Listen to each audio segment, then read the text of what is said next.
Live from KTUL Tulsa. You are watching Good Day Tulsa.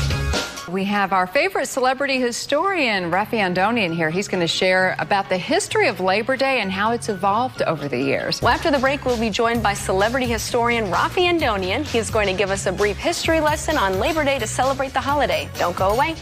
Well, in case you didn't know, today is Labor Day, the annual celebration of the achievements of American workers. And the holiday goes back more than a century, recognizing the many contributions that workers have made to our country's strength and prosperity. We have celebrity historian Raffi Andonian here on the holiday to talk about its origins and the history of labor. Good morning to you, Raffi. Good morning. Now, you know, the best way to celebrate Labor Day historically is what I call the 3 Ps. Okay. Which is to picnic, party, and parade, because that's what they did historically.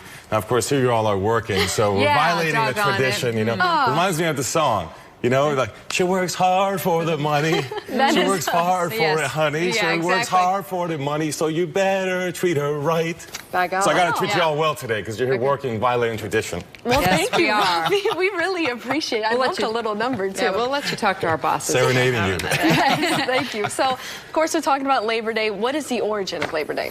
Well, precisely the parades that I just referred to is how Labor Day started. In 1882 is the first time that we have on record that there's a parade for Labor Day. It's in New York City with a local labor union that does it. But from there, it proliferates. So from there, you have parades that take place across towns. Municipalities start to recognize Labor Day as kind of a holiday of sorts.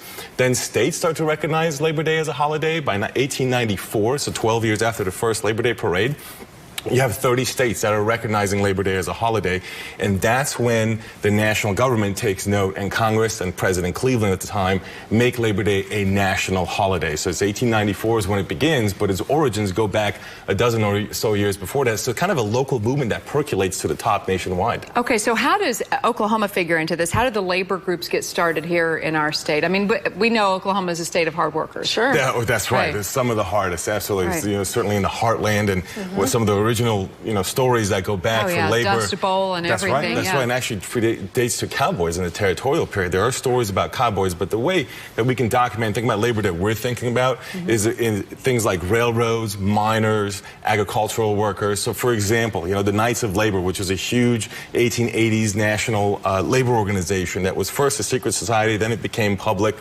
had a presence in Oklahoma, and had some success with miners in getting reduced work hours to 8 hours a day and better conditions.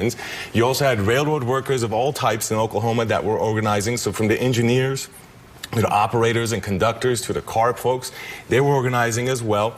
And what I find particularly interesting is from the agricultural stuff, because we're in a very ag-heavy state, as you mentioned. So you have what's called a Farmers Alliance and a Farmers Union. So you have different kinds of ag unions. But what I think is particularly fascinating in Oklahoma that kind of separates it from a lot of other places is that the different trades unions that come out when you get to the trades areas have multiple unions many times within the small towns. So there are towns that had 2, 4, even 8 trade labor unions inside the town, like just within that local town before you even get to the national stuff. So Oklahoma was very active, and it culminates with the Constitution in 1906, 1907, which is still in effect, which was basically had a lot of labor groups behind it, and also the Oklahoma Federation of Labor had 24 demands, many of which made it in, including, for example, the 8-hour workday, public education, and so on. These are some of the things that came of that and are still in the Constitution. Now, what's fascinating about that is that it was seen as such a success by the national folks, so Oklahoma's nationwide impact, that the pens that were used to sign the Constitution were given to Samuel Gompers, who was a national labor leader, the American Federation of Labor, which is today part of the AFL-CIO, which some people know. The founder and president of that was given the pens from the Oklahoma Constitution because it was recognized as such a labor-friendly constitution, and it happened right here in Oklahoma. Right here in the state. So much has really come, you know, that we know of today from those. That's right, from all those little local things that we were talking about. It kind of really came together and in the Constitution when Oklahoma was becoming a state, and of course it's still in functioning today. Well, that's great. We just have a few seconds, but what is the impact of labor today? One of the biggest things, of course, 8-hour workday, child labor, and weekend, right? Working hard for the weekend, right? So those are some of the big things. Of course, other health benefits and other workers' comp and other things are part of the achievements as well. All right, we're looking forward to when they make that 4-day work week. Yes. There we go. That's our next demand. Well, you always come with a wealth of knowledge, so thank you for telling us about Labor Day so you guys can enjoy your day off at home. For more information on Raffi Andonian and an endless amount of content, content. Let me tell you, this guy knows lots of stuff. CelebrityHistorian.com.